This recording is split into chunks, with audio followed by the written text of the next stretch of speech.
क्या हो अगर खुद भगवान शिव आपके घर भोजन करने आ जाए। बहुत समय पहले एक छोटे से गांव में गोपीनाथ नाम का एक गरीब आदमी रहता था। न उसके पास जमीन थी, न घर में अन्न की भरमार। दिन भर की मेहनत से बस इतना कमा पाता कि परिवार 2 वक्त का खाना खा सके। लेकिन उसकी गरीबी कभी श्रद्धा को कमजोर नहीं कर सकी। गोपीनाथ हर सोमवार भगवान शिव का व्रत रखता और पास के मंदिर में जाकर बेलपत्र, जल और थोड़े से चावल चढ़ाता। गांव वाले उसका मजाक उड़ाते, अरे खुद का पेट भरता नहीं और भगवान को चढ़ावा चढ़ाने चला है। पर गोपीनाथ मुस्कुराकर कहता, भगवान धन से नहीं भक्ति से प्रसन्न होते हैं। सावन का महीना आया। पूरे गांव में भव्य भंडारे चल रहे थे। धनी लोग तरह तरह के पकवान बनवाकर भक्तों को खिला रहे थे। गोपीनाथ का मन भी हुआ, काश मैं भी शिव जी को भोजन अर्पित कर पाता। पर घर में था सिर्फ 2 मुट्ठी चावल और थोड़ी सी दाल। पत्नी बोली, इतने से अनाज से हम ही मुश्किल से जिएंगे,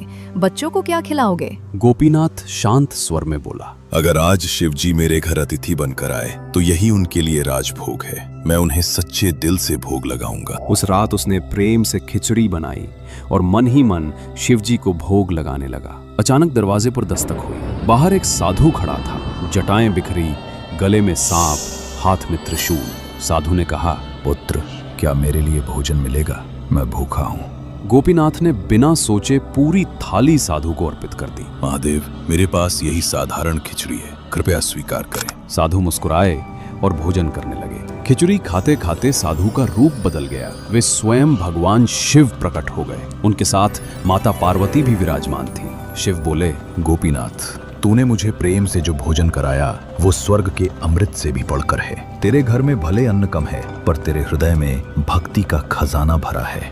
माता पार्वती ने प्रसन्न होकर कहा, आज से तुम्हारे घर अन्न कभी कम नहीं होगा और तुम्हारे बच्चे सदा सुखी रहेंगे।